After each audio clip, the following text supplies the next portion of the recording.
What's up, boys? It's Dual Faction once again with another video, and in this video I'm going to be doing a Salamagreat deck profile. Last week I finally got an opportunity to check out some of the locals in my area for the first time in God knows how long. I think it's like the first time I've actually played Yu-Gi-Oh! On an actual tabletop in like 2 months.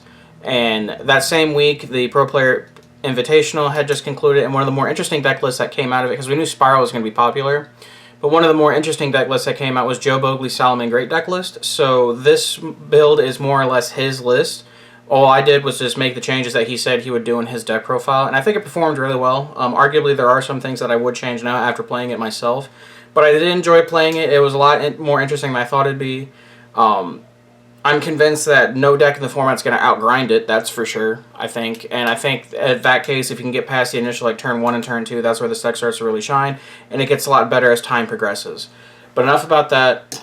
Before I start the profile, if you haven't checked it out already, go ahead and check out the X2 Drop podcast me and Bingo HD do every single week. It goes up on my channel, which I have a whole backlog of that stuff I'm at post out throughout the week to get caught up. And then we're also doing a new segment where it's deck theory building and stuff like that. We're going to be posting videos every week or every couple weeks, whatever. We haven't decided yet, but we're going to start building decks together live, and then we'll post it so you guys can see the actual thought process of putting a deck together. But enough about that. Let's get into the deck profile. That's what you came for. So to start off, we play the one of Salamagreat Gazelle. You can only play one. If you could play more, I would, but unfortunately, Kami was not gracious to us, but we still have one. But this card's still insane. You want to see it in every single opening hand. Not much to say. 3 copies of Salamagreat Foxy. I think this is one of the better starter cards that we have access to right now. That because we're playing an increase. Right now, I'm currently playing an increased number of trap cards, so that's why I think it's important to play this. Arguably, when you do that, it loses a draw on Lockbird, so you kind of have to be careful and kind of pick and choose how you construct your play. And I think it's a great grind card, being able to snipe, not back rows, but like floodgates and stuff like that. So I think you still have to play 3. One of the new changes in his list that I liked a lot, and I actually like now going forward, is 3 copies of Jaguar.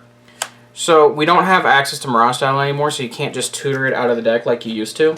So I think opening it actually becomes a lot more important to your strategy. So off the base of the fact, that's one of the best cards to pair with Signet Mining, because once you already have access to Jaguar, like your Gazelle can send other cards. It doesn't have to send like a Jaguar, it doesn't have to send a Spinny, it doesn't have to send anything to extend your play. No. You can just simply send a trap card and be able to set up behind back row in Salamagreat monsters, and I think that's the best position to put yourself in, so I think playing 3 is absolutely correct right now. Right now, it could be subject to change. Other Salamagreat cards, we're playing 2 copies of Salamagreat Fel. So Fel, I think, is a lot more important now, especially with the lack of Mirage Dahlia, because you need other ways to get other 4s on the field to like end on like Salamagreat, Sunlight Wolf, and Abyss Roller turn 1, or Tornado Dragon, just depends on what you're playing. Its effect to lock back row is actually like super relevant too. So I think playing the second copy of it is actually definitely warranted. Not much else I can say about the card. We're still playing 1 copy of Falco. You just want access to it. You can get this card whenever you want. Foolish Burial, Gazelle, other means. One thing that I do find that's kind of weird, but we're not playing Mirage Style anymore, so I don't see the need to play multiple copies, and I've seen a lot of people argue, debate between 2 or 1, but I'm only playing 1 copy of Spinny. After playing an event or a local tournament with just the 1 Spinny, I can honestly say I did not miss having multiple copies of this card. I saw it when I needed it. We don't have access to Mirage Style anymore. I thought about playing Lion Emperor, but I don't know if I want to play that card. But it was there when I needed it, and it's just an extender at this point. Like, it just helps you make other monsters. You don't have it recurring every single turn like you did when we had Stalia. So I think 1 right now might actually be correct. I'm not 100% sure, but I can tell you right now I did not miss having multiple copies of this card, and I saw it when I needed it. So that's it for the Salamagreat monsters. On to your normal summons. Right now we're electing to play Buffalo, like Joe Bogley did at the Pro Play Tour events. After playing it, I like its effect, but I think this would have been better suited if it was Lady Debug.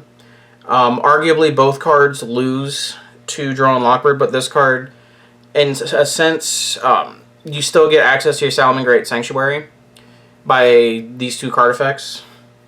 Whereas if you did Lady Debug to search Gazelle, you wouldn't be able to search Sanctuary if you got Draw and Locked. However, the fact that Lady Debug's a 4 is huge. It makes it easier to make rank 4s. and I think having guaranteed access to Gazelle would be better than drawing 2 cards at this point. Because if you have Gazelle in hand, you can play the game. Like, not having Sanctuary kind of hurts, especially when you get in Draw and Lockbird. But honestly, you'd rather have that mythical 4-legged creature of legend in your hand than the field spell. So I think going forward, we cut this card and we just play Debug.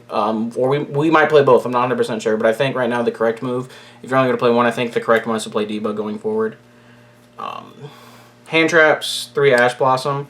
The more and more I play this card, the more and more I'm starting to think that only Salamagreat should play this hand trap right now.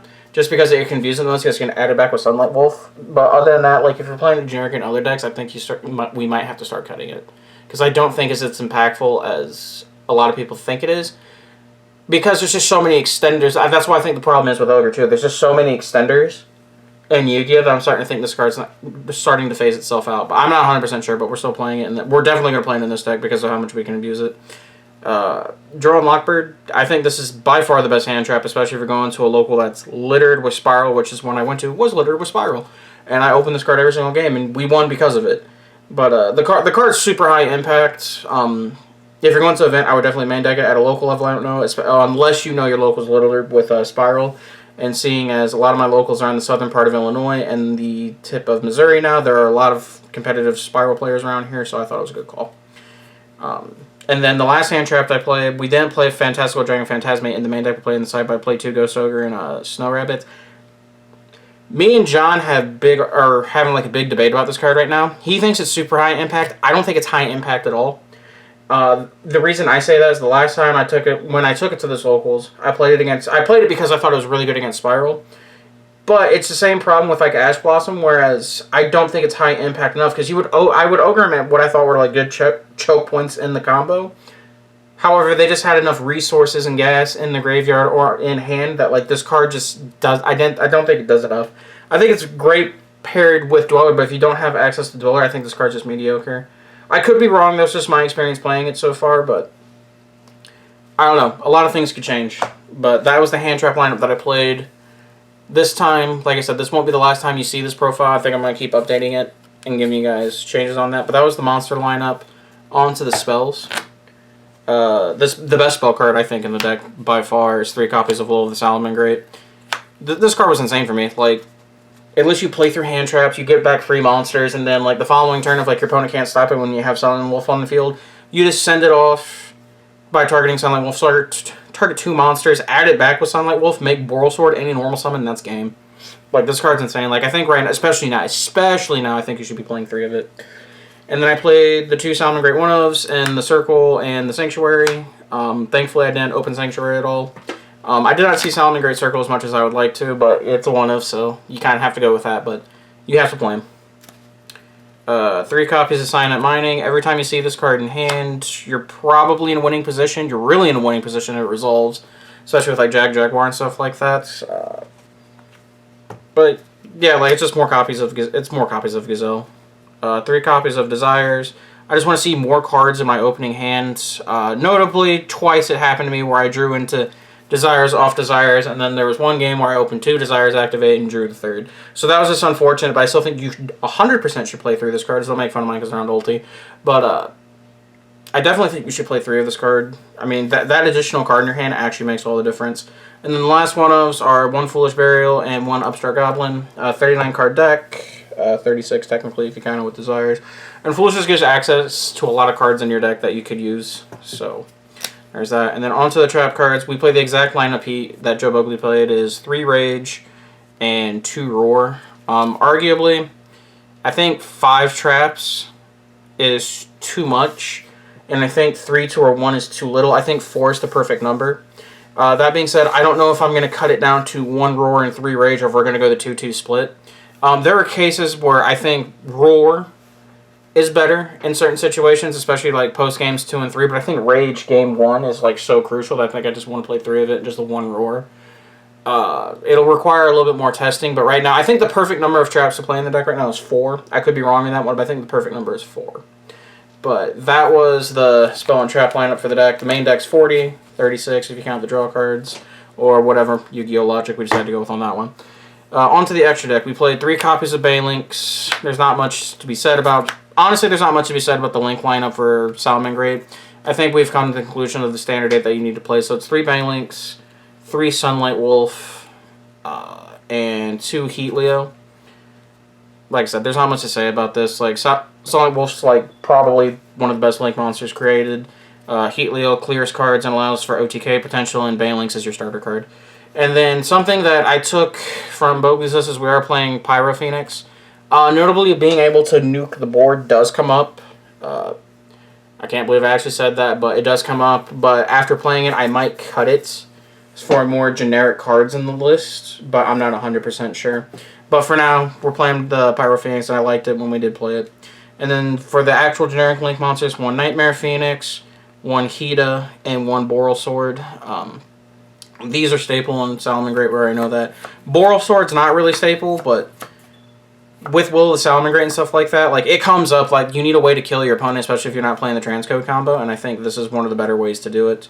And then Joe Bugley played Dweller and Tornado, not Tornado, but Dweller and Lion Emperor in his main deck. I decided just to go with 2 rank 4s in Tornado and Dweller, and they do come up, like, they really do. That's why I'm going to switch Buffalo to Debug, because being able to make these turn 1 is actually really important. Like, I always blind Dweller game 1 because you don't know what your opponent's playing. But being able to make a Tornado Dragon actually does come up too. So that was my extra deck. That was the main deck for my Salamagreat deck profile. If you guys like what you saw, think about dropping a subscribe, like, comment, tell me what you think. Like I said, I'm going to post updates on this as I play, because I think it's a really good like grind deck right now and a very good competitive choice. Spiral arguably is the best deck, so we'll eventually get a Spiral deck profile on here. I'm really, really liking Lunalight Time Thief right now. I think that deck's actually insane. I'm going to love doing combos and stuff like that for you guys, but that's some of the stuff that's come. Don't forget to like, comment, subscribe. We'll catch you guys in the next video. Peace.